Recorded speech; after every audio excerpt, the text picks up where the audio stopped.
Like in HR within your organization, how do you manage to sustain it over time? So you're right. I think agility has different meanings. Like you said, transformation or disruption. Similarly, agility is different for different people. Some people look at it at an individual level. I have to be agile to manage it. We look at it at the organizational level. We say, okay, organization has to be agile to manage it, and there are a number of ways you can kind of go about this. For me, I see two big kind of ways or lenses to look at this. One is a methodology. So there's a method, the process, Scrum, and all those kind of interesting things. But the other one is the more important one is the mindset. Yeah, do you have an agile mindset to manage all the change, etc., what's going on? And with all the disruption, all the AI stuff happening, all the tariff stuff happening, you have to be agile to manage that in a way. And it's also hard to sustain it. And maybe I can share one example where we're looking at how do we kind of have a very agile way of looking at talent and performance management. And it all came from the business told us, oh, we don't do once a year corporate planning. We don't do once in a year kind of feedback and improvement, etc. How can you give us a more agile approach so that we can actually adapt to it? So we took that on board. We moved on to work in a very agile manner to go to customers, which is our employees, leaders, and understand what do they really want from this. And then came up with a process which is far more agile in nature, where we are focused on continuous listening, continuous conversations, ongoing feedback, and tie that back to the business outcomes and the results. So it's been a couple of years, I would say. We're still in the process. Has it stuck? I think it is working because people see the benefit of it. They see this is solving a problem for them.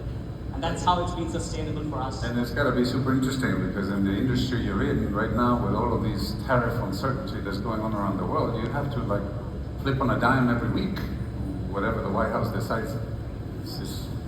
This today's tariff. Yeah, and that's and your business gets affected immediately the moment these things go on and on. Yeah. So without agility, your business couldn't survive. That's true, and that's the reason we move into scenario planning, which is nothing but being agile to say how do we respond to this. From business point of view, from an organization point of view. Fascinating. And you have to always, if you ask, to be on the toes, and especially when you're in an industry which is influenced far more with external factors, which is us, then there's not much choice if you ask me. And no way to run an agile workforce if you're not an agile HR department. Matt, what do you I think? want to give a concrete example here, playing off of this. So I landed in Singapore this morning from San Francisco, and on the flight over, I'm going through a backlog of Slacks and emails and documents that I was looking forward to chewing on for my 17-hour flight. And I was reading the hiring plan for our support team. So Rippling, we're about 5,000 people, and we have about 1,500 people in Bangalore, which is tonight's flight. And they were talking about challenges with support quality in a few areas of the business. And they talked about what they were doing to fix it, and they said, we caught some applicants using ChatGPT. And I was like, what do you mean you caught? What does that mean? We have to filter out, we have to make sure candidates are not using ChatGPT. I'm like, well, are they allowed to use ChatGPT? Well, yeah, we give it to them.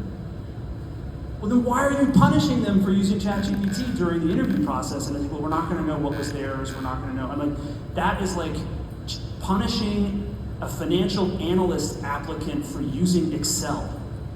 Like, you expect them to use Excel on the job, then you should allow them to use Excel during the interview process. And there's this mindset that using AI is somehow a bad thing. And yeah, we gotta put appropriate guardrails in place for making people use it responsibly and productively in the workplace, but it's just a new tool. And I think that's an example of agility in a very fast-moving area of our business, where I have to sort of, even in a fast-growing company like us, you have to sort of kick people in the shins and say, hey, wake up, this is the new reality. It's interesting when you say that, and I'm going to piggyback on your flight, because you have a global perspective from headquarters, but also the local perspective. How do the two balance out? Does it cancel out? Does it create chaos? What happens? I think the world is flat, and I think that the idea that we can integrate the Indian team into providing, like we do payroll, right? One of the services that we provide out of Bangalore is payroll support. And we do global payroll in 13 different countries globally. And if you're doing payroll in Australia, you're doing payroll in Singapore, you're doing payroll in the United States, and you have a question about local deductions or local pensions, you want to feel like you're talking to somebody who understands your culture, your business in your country. And so Americans get pretty bent out of shape when they talk to somebody about payroll and they realize they're talking to somebody in India. And it doesn't matter whether that person is knowledgeable of the domain, they just have a sort of reflexive reaction that they wish they were talking to somebody in their home country.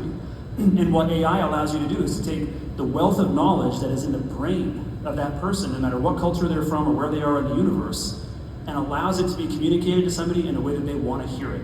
And to me, that's leveling the playing field for talent globally by inserting a little bit of juice with the AI between the two humans, which are really, really good LLMs. That's actually an example. Hi, Lehun. You've been hiring people of late, I'm sure. A lot. What sort of technical skills are you looking for these days? Particularly, what sort of technical skills are you looking for in HR people? So on two aspects, I think the first key message I want to send out to is actually when it comes to talent management and it comes to HR team, it is very important for the HR team to know the business well, to be able to go out and know what are some of the emerging trends, how that affects business, and therefore you can adopt a very strategic HR perspective when it comes to the talent management, talent retention, and talent recruitment of the company. And that I must emphasize that a lot because I find that sometimes when I interact with some of the HR community, I find that it's often very focused and very micro on the techniques of the HR, and there's a whole slew of technical tools, methodology that we follow through. But what is important is how do you communicate to your business head in the business partnering concept, allow them to understand that you are aware of what's the trend that they're facing, and therefore that has an implication on forward planning for your talent management. So case in point, for example, I use 4Ds, in fact it's 3Ds quite a lot, whether I was in shipping before and now I'm in asset management. Decarbonization was a big thing. If HR is not aware of what is the in thing about decarb, how are we able to recruit ahead of time and make sure the company is forward planning? Talk about Gen AI that we're in the loop now. Are we savvy enough to know what are the platforms out there? And perhaps it's because of that it creates fear in us. So I would say digitalization, decarbonization, and increasingly today is what I call disruption. Are we aware of some of the change management that's required in the company before you are able to go out and do HR policies in the company? So I will start with these 3 Ds at the moment. In CapitaLand, we have added another D, which is called demography. For some of our businesses, it does affect how our business are changing and how therefore we need to look at talent recruitment. So I'll just stop there. Well, you say potato, I say potato. You say disruption, I say transition. Hi, Goki.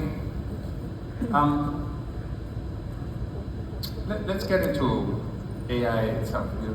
Visa is, of course, a very tech platform, as much as we tend to think of it as a plastic card, but it's really a phenomenal tech platform. So your people must already be using AI somewhere.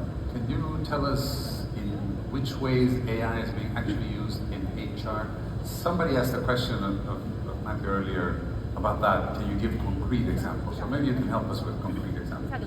I'll maybe touch on 2 concrete examples, but Great. let me just preface by saying Visa was at the frontier of moving money digitally even before, it's still the world of cash and coins, and in the 60s and 70s we were in that revolution.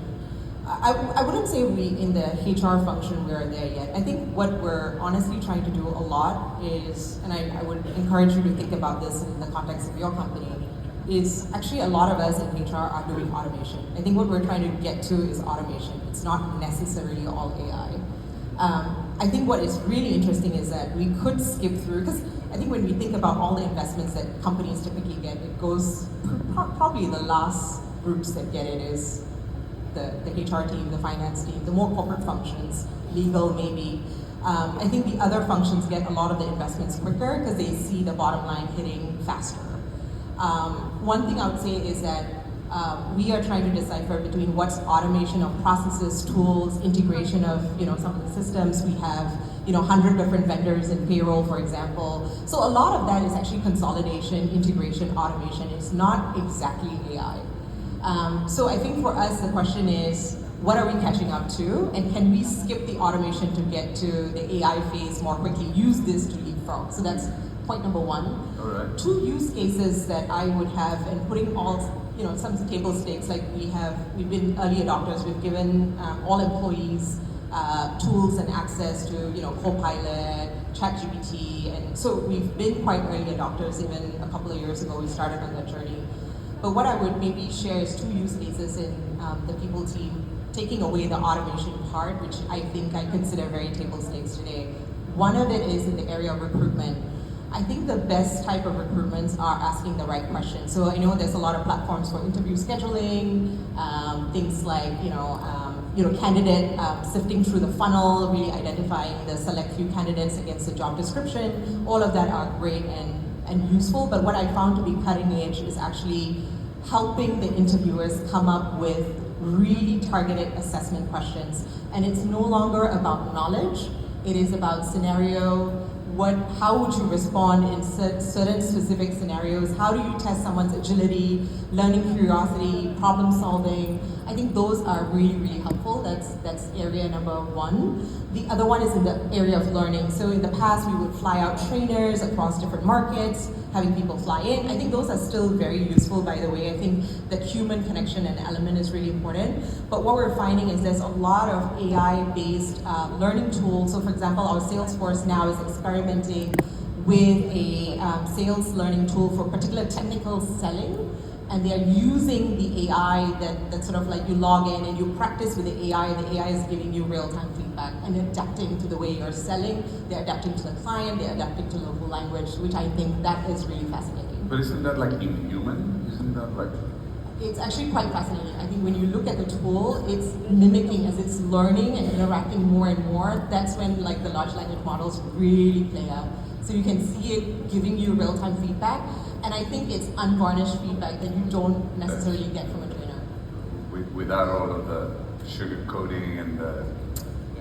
I don't want to hurt you, but... So Anish, your business is also quite complicated because it's not, people may think of it as a very simplistic business. You take a container from here to there, but there's a lot more to it. There's a whole platform, again, technology that it sits on. There's the port end, there's the stuff that actually people still do, which is moving stuff, the steel doors. And so you have a very interesting business that is both very labor intensive and very tech intensive. Have you started to use AI to match people to roles? Because I imagine mobility must be an important part of your job. In order for the company to be successful, silos won't work. You really have to have an integrated way of doing things. Have you used AI to match people to roles? So it's responding to your question on the complexity of the business. It is, yeah, because even if you have three big verticals of terminals, ships, and warehousing, interconnectivity is quite complex. Yes. Yeah. So from a consumer point of view, it's easy. Okay, when all of us actually use Maersk in some ways, if you wear sneakers, yeah. Because we move it across the globe, is you order something online and it appears in your doorsteps a couple of days, a couple of weeks later. But there's a whole set of different skills required, different facilities required, different, I would say, tools and equipment required for the sake of it, and makes it complex. And we're also quite huge, 1,000 odd employees from 30 countries, which is where I guess a lot of question comes back to, do we even know our own talent? So I know the best people if I'm focusing on technology, and we have say 3,000 people in technology, and possibly know most of them, if I've been in that area as HR for some years. Do I actually know there are adjacent skills like say process managers who sit across other areas who could come into technology or vice versa. So that's been a challenge for us. We are experimenting with a number of ways to look at that from talent intelligence point of view, skills data point of view, and AI point of view. As Goki was saying, it's always difficult to get all the investments you need in HR, but I think we are making some headways, I would say, there. A couple of examples I can share is we are even using as basic as a Power BI and Copilot wrapper to bring insights. Now, is it AI? It's technically not, I would say, yeah. But was it possible without Copilot? Actually, it was not. You needed 3 or 4 data analysts to sit and give you that information, for example.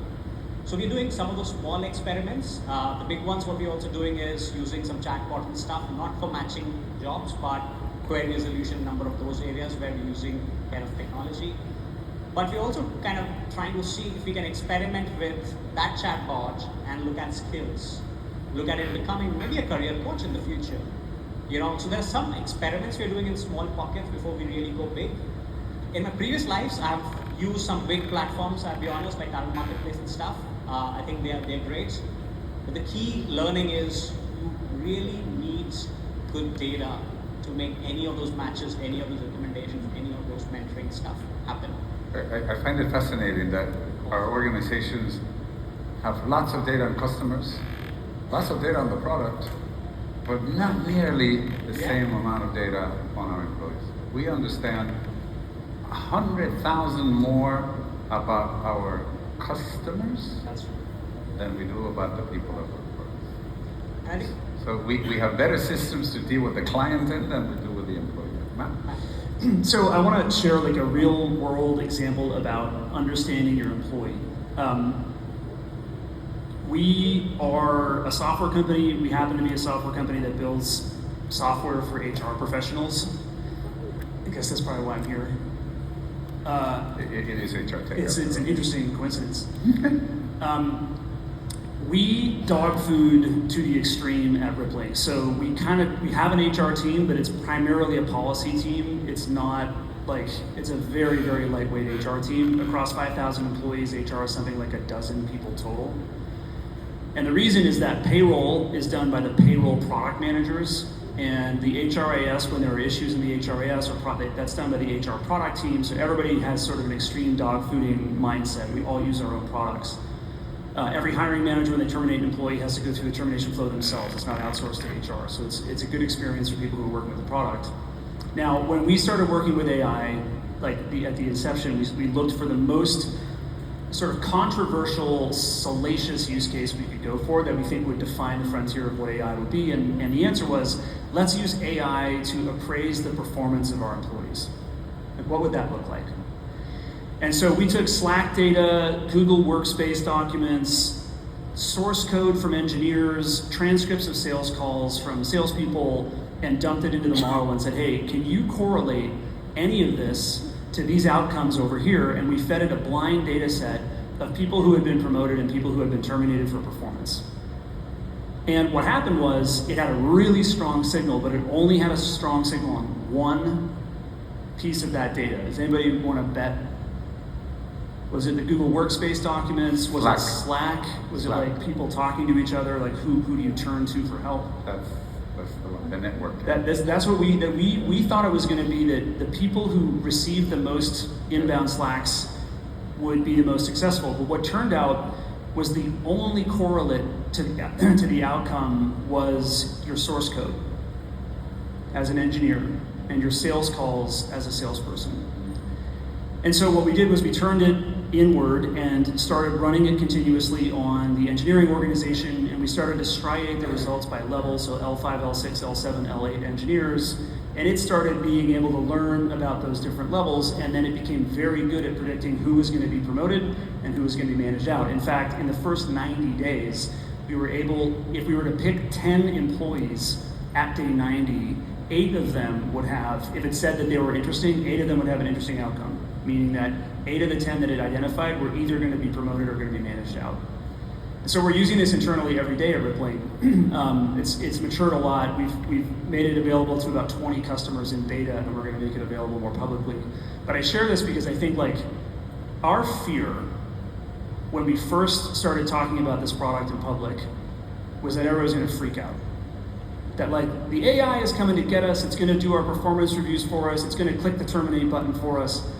And you know what happened is like the engineers themselves are like, this is cool. Like this is pretty. It gives me a framework. I know there's an objective judgment of the quality of my code, and it turned out to be a really positive cultural moment because the AI can pull the chair up next to every employee and read everything that they do, which a manager can never do, right? And then highlight that for the manager for coaching conversations. It takes you to the source code that it's referring to. So it's actually that freaks people out. Let me rephrase that. Yeah. Obviously, the engineers are not freaked out, but that freaks HR people out. I gotta This is say, again the HR difference people have between been- transformation and disruption. The HR people that are at our customers at least have been voices of reason in the entire thing. Like most HR people have said, hey, this looks really interesting, let's be You open-minded. know, and I'm going to stop you there, freaked Matt. out. I'm sorry to interrupt you, but I like what you just said, and I want everybody to hear it again. HR was the voice of reason on the implementation of technology rather than on the not implementation of technology. I really like that. It's been fun. Yeah, I We bet. should definitely deploy this at Visa and Maersk and Capital Land. Sure, why not? But can I just build on it? It's just fascinating because in a way, we always assume that employees and HR are worried about AI stealing our job and not allowing and allow us to lose our job. We can't fight with AI.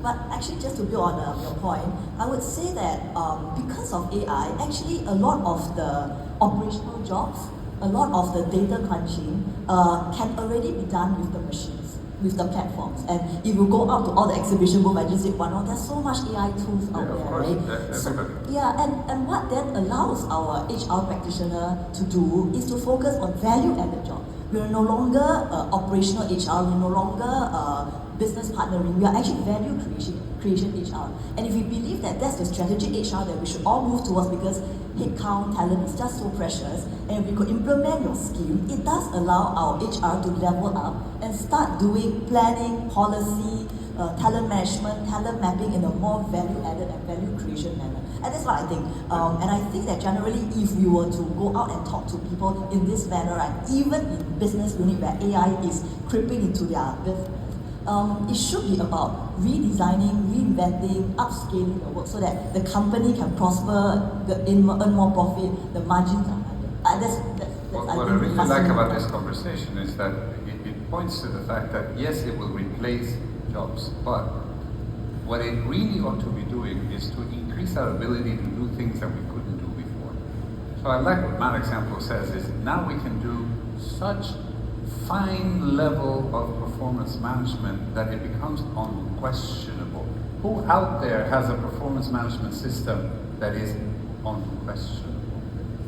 I'll even be nicer. I want to make sure that nobody thinks that I think that our system is Okay, but unquestionable. I want to be lighter. I'm going to give you a break. Who has a system that your frontliners, in this case the engineers, think is cool? That's a much lower bar. Can you even pass that bar? Yeah, too See, shy. that's what we ought to be doing with AI. That's what I like about it. So how do we train people? What skills then? How do you take your current HR team and make them tech savvy?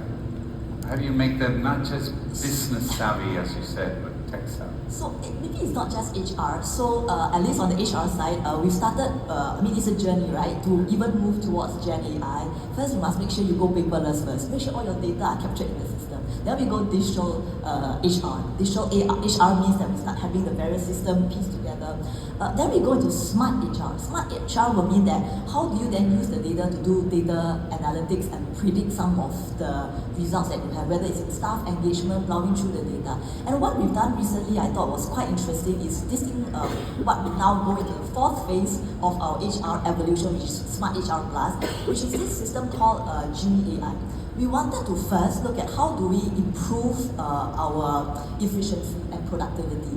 We want to make sure that any questions that we have 10,000 employees around the world. Each time they ask us a question on a human-to-human basis, it takes hours to reply. I'm not sure about all of you, but it just takes so much time. So we set up this Genie AI. It's like an internal ChatGPT. However, it's internal because we're just worried about information going out. So I just want to say that in the whole world of AI, we can talk about this later, which is all about cybersecurity, about data protection. So we have our own internal ChatGPT, and that's where 10,000 of our staff are able to go in and ask any questions.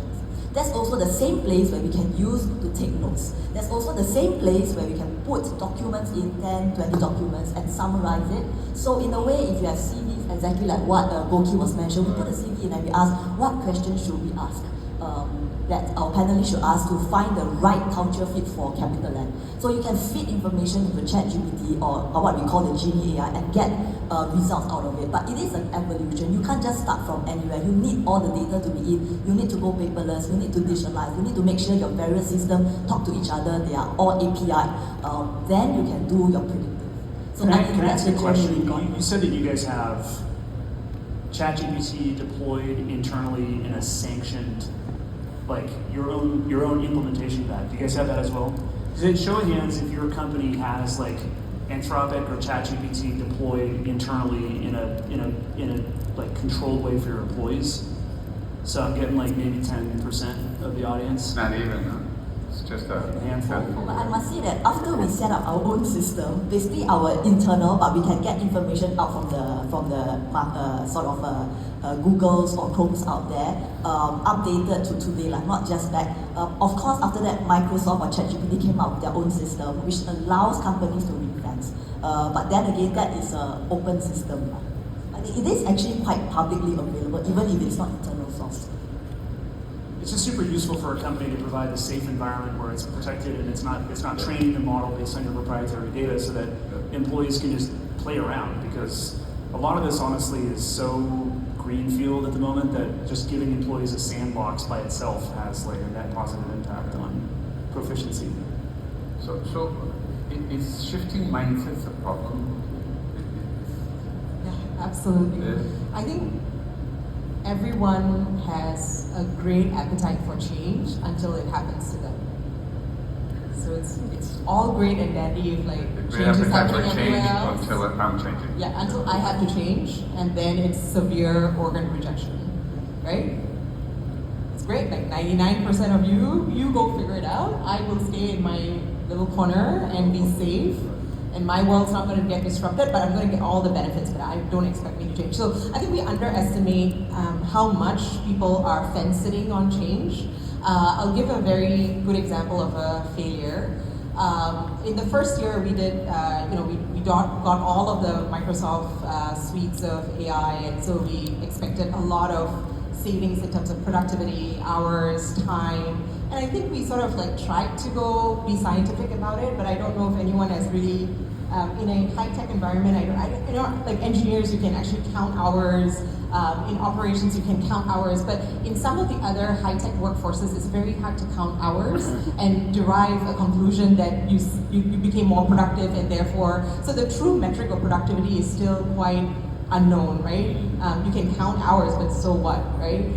So that was one. I think we tried to go after productivity, and I don't know what we got beyond just the hours saved. I can't go further to say it drove revenue, it drove the culture, it gave us more business. We, intuitively it makes sense, but we don't know what went beyond productivity when we gave everyone access to ChatGPT and all of the Microsoft suites, including Copilot.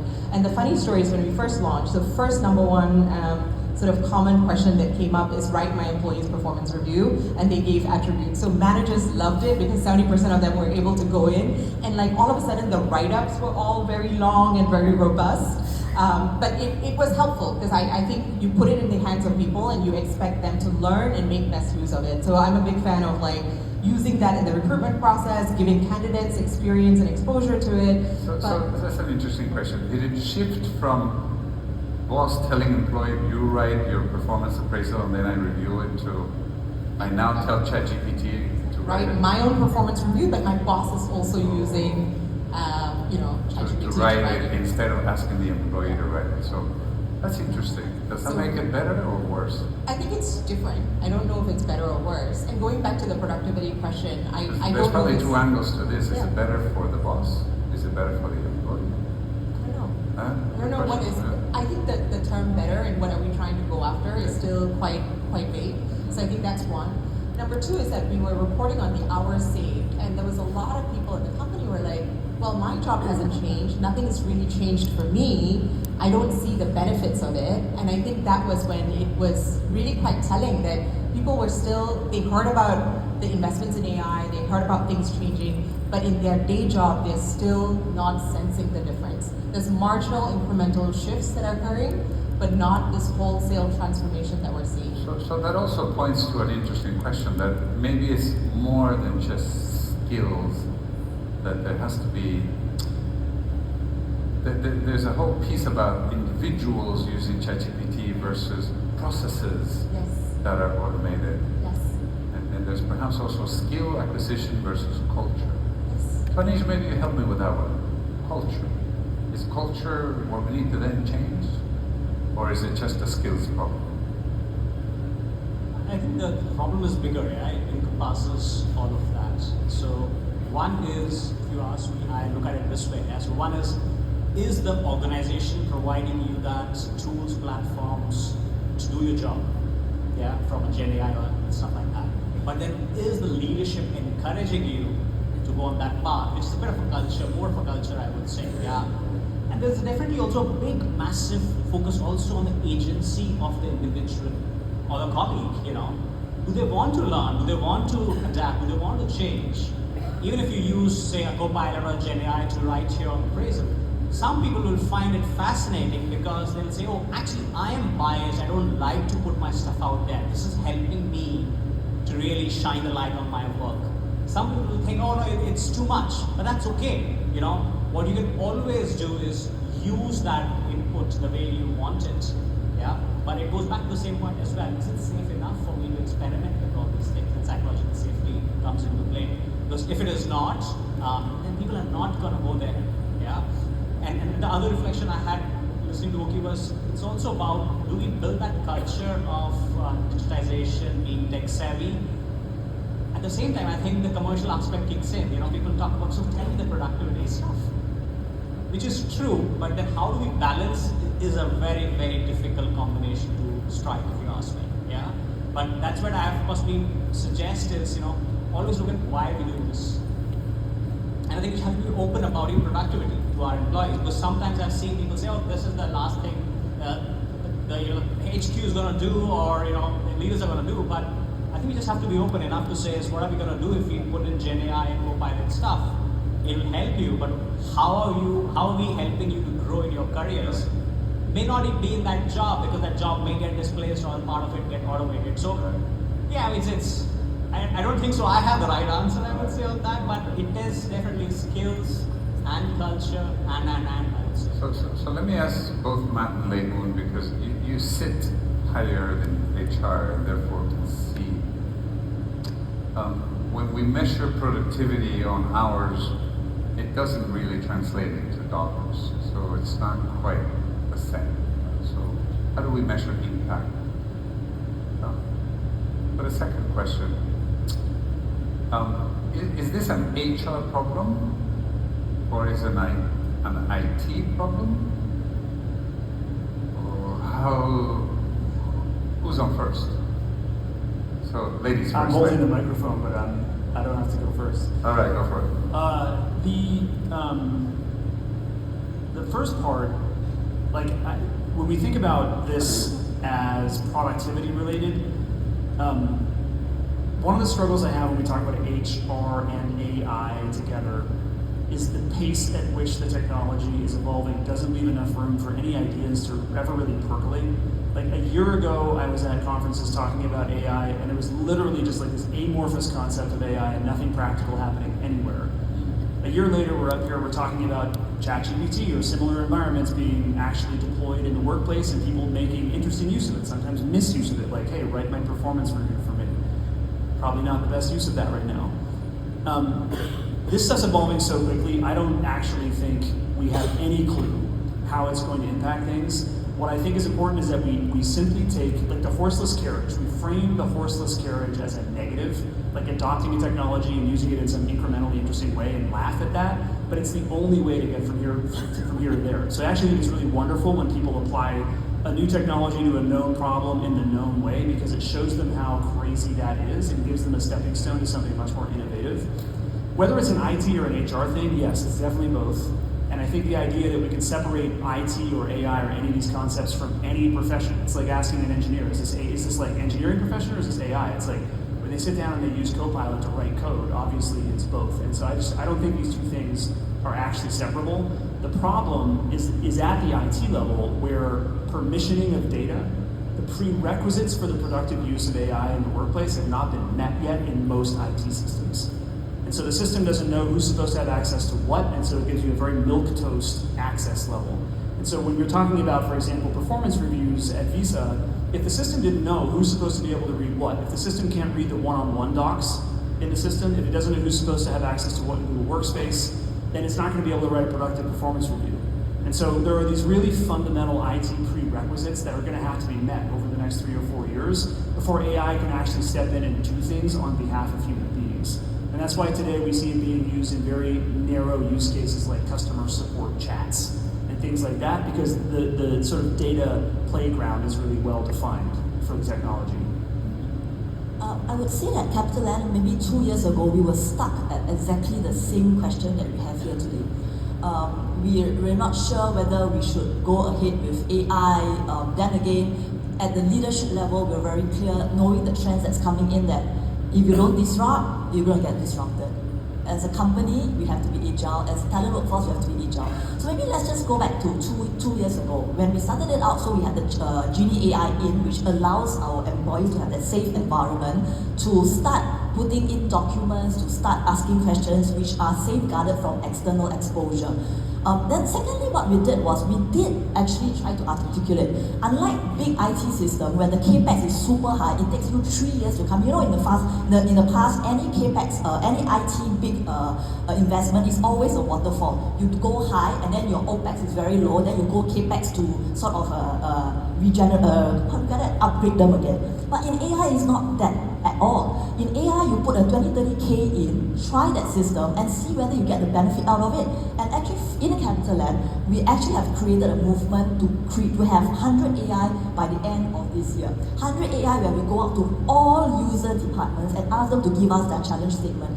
With each AI that come in, we actually calculate a return on investment. If there is no return of investment, whether it is in terms of man-hour saved, whether it's potential cost savings, and whether there is any revenue generated, if the cost outweighs the benefit, we will not go in. In 3 months' time, we take stock. If the cost outweighs the benefit, we kill the project. So I think it's a more agile method when it comes to AI. It's no longer your big IT system methodology. Use an agile approach when it comes to AI adoption. But of course, then again, just exactly like what Ashish and Anish and Matt has said, you don't need the systems around. If you don't have a good cyber policy, data policy, you don't have your data inside your system, there's no way you're going to reap the maximum benefit of AI. So do step by step.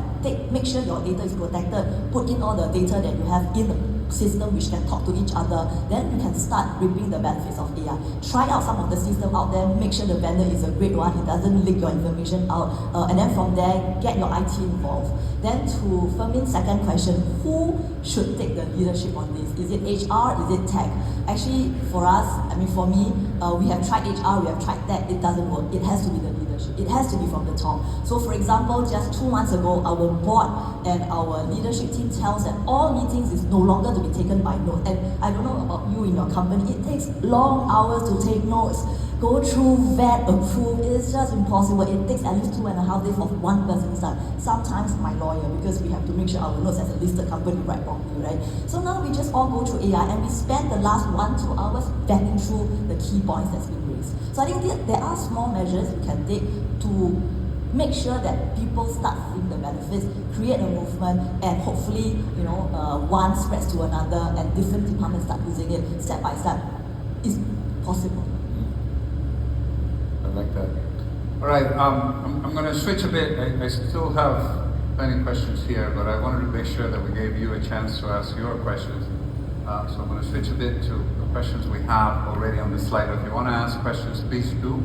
Also, you can always raise your hand. If you raise your hand, make sure you are visible, like she is over there, so we can get you a mic. But while we get you a mic, somebody, Marcus. While you get her a mic, there's this one thing I want to interject based on what you just said. All right, there's a new product. I don't remember the name of it, easy to Google, or if you search with ChatGPT, you can search there, that records, you wear it, and it records your day. So everything you say and everything people say to you, it just transcribes it, and it puts it into an AI model. I don't know which one they're using, Anthropic or ChatGPT, but it summarizes all the commitments that were made to you during the day, all the commitments you made to other people during the day, highlights from the meetings, like everything is transcribed. And like, I'm tempted. It's just mildly uncomfortable. Maybe I have to drop like a few fewer F-bombs. There was a book about that, about having your life full on all day long. It just and sort of it's very seems... dystopian, actually. Glasses which are there nowadays. I don't You're know. very efficient. You don't have to remember your checklist. But Weirdly enough, like I feel like it's more comfortable. What, in a what professional happens is setting. many times during the day, the book would argue that where you don't say exactly what you mean, or that you can't really tell an employee what you think about them, and you say, no, you're doing okay, and the system captures the whole thing, and then eventually it comes back to bite you with Mixed signal. a conversation for lunch. AI will learn. But there's a version of it on Teams. So basically in Teams, there's some feature that if you turn it on, I think it's great. it can tell you, but like basic level, right? It tells you you're interrupting too much. Especially for managers, okay. it's really helpful. You should listen more. It really helps you, give you more insights. Okay. So I think that is helpful for better team environment, better meetings, and things like that. If prompted properly. Hi. Hi. Did they give you a mic? Yeah. Can you hear me? Yes. So, thank you so much for just sharing a great session. Oh, there she is.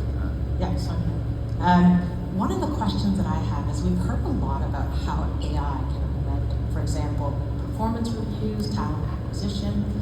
Now, I'd love to hear your thoughts on how AI can possibly augment matching skills of existing employees and learning and development paths, upskilling them. So you've talked a lot about having a large engineering crew, but when you hire, you don't know if you're going to get the right talent at the start.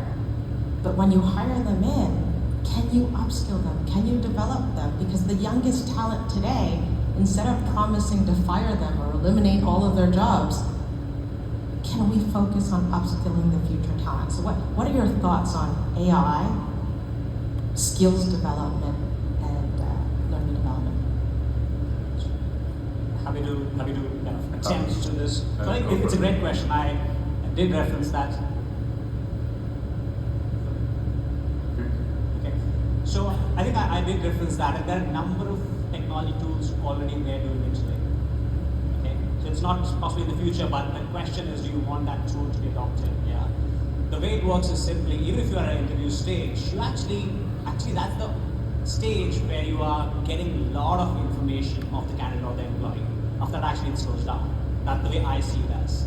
And if you're able to curate that and you say, okay, this is a data analyst job, these are the skills, experiences that person had, and then you can, with technology, you can just map it out to say data analyst, data scientist, whatever it is, and even give paths to people to say, so I'm 30% away from a data scientist job than data analyst. Yeah? And then you can say, okay, these are the 3 skills you should be picking it up. And these are the 5 courses we have on our LMS, or these are the X programs you can go to, or this is a potential mentor who you should go and have a chat with. So, if you ask me, even that's possible today with putting the entire setup, but that's where I think it gets the maximum benefits, that you not only curate the data you have, but when you're able to use AI or technology, I would say, to give people that kind of, and that's the reason I was saying, we're looking at creating career chatbots, purely with the same premise to say is how can we coach people through that channel in a way so that they can do some of those things which can help us even to build that data. Which is always tricky as we know. But it is possible. What I'm actually looking at now is how is that possible from internal to an external environment also. Yeah, which is kind of a combination of external marketplace to internal marketplace and how we bring that together. That's where some of the work is going on, but there is hope and there's not much can be done in that space, I would say. Yeah. Just a quick note, it's hard work.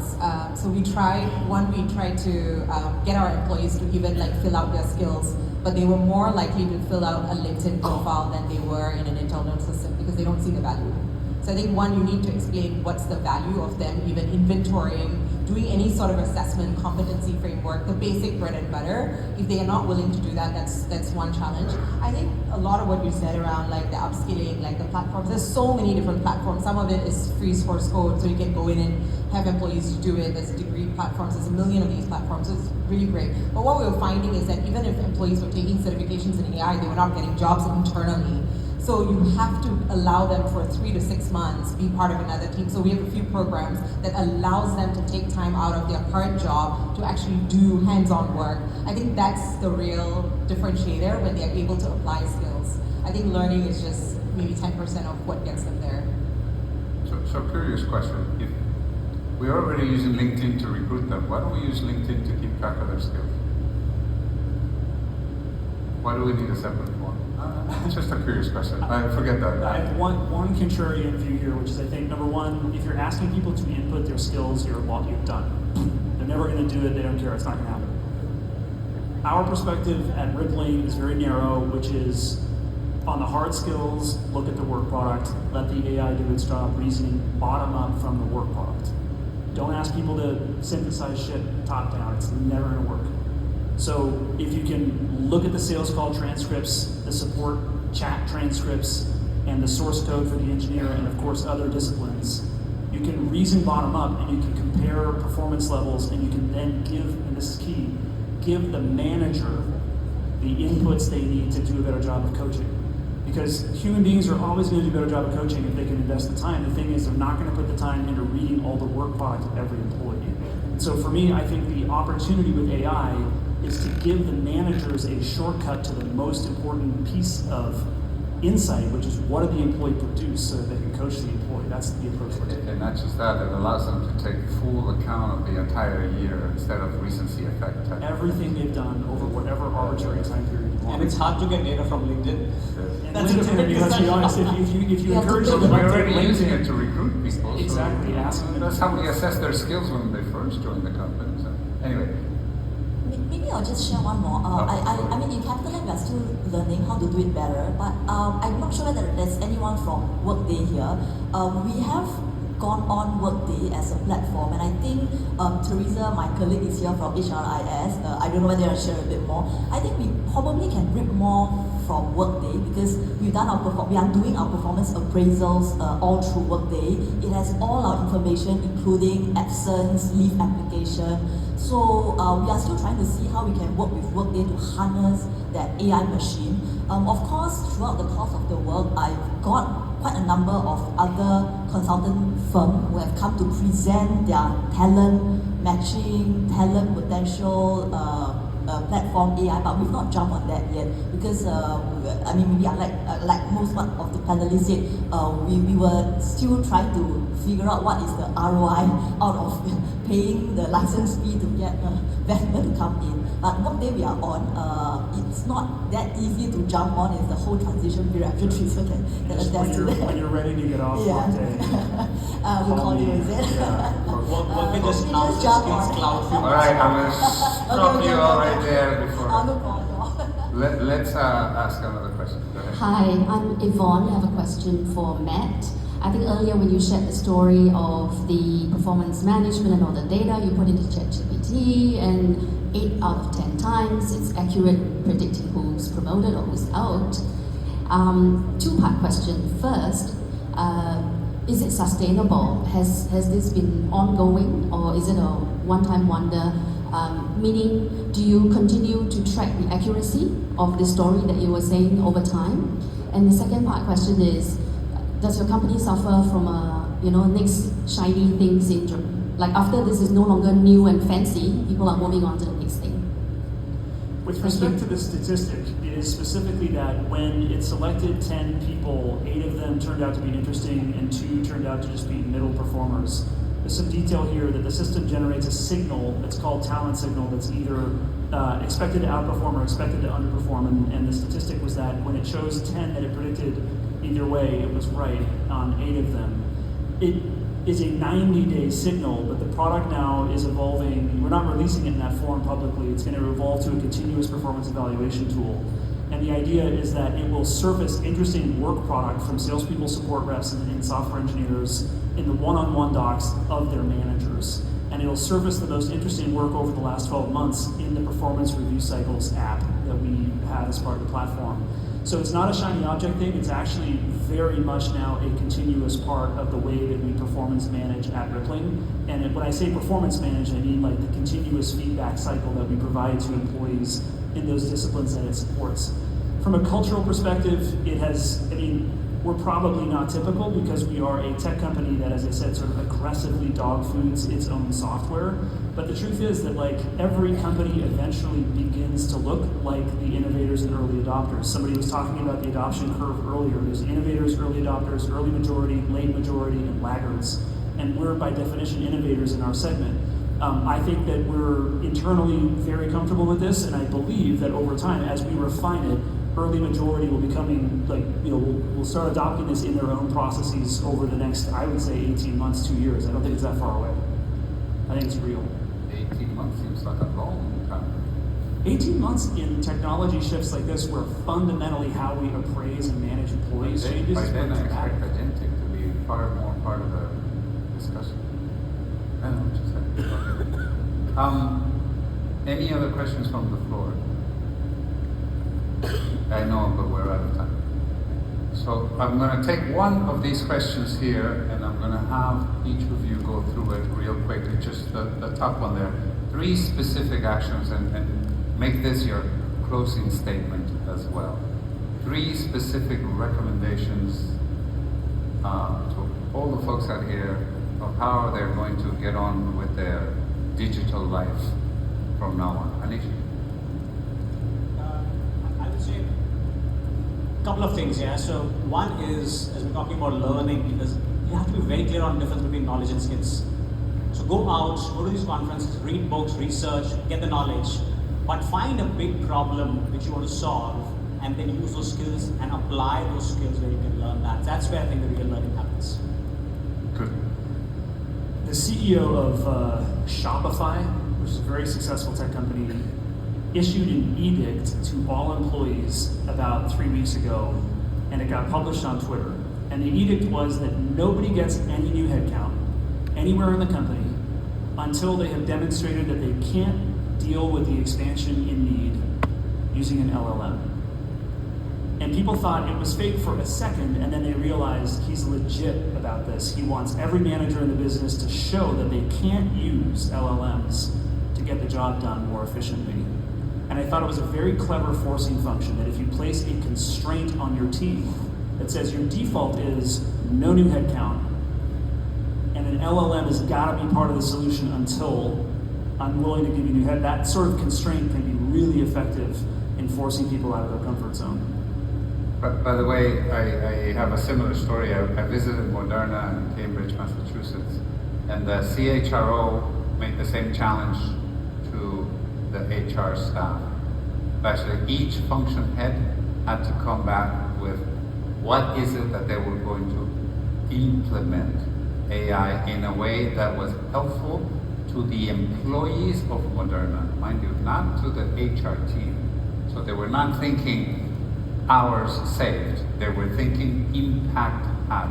Fascinating. I'll tell you the story if you catch me at lunch. I would say, you have to just use digital yourself and talk to tech companies on what's available out there. Third one would be to work with, whether you are COE or BP, do talk to leaders and see where the gap could be.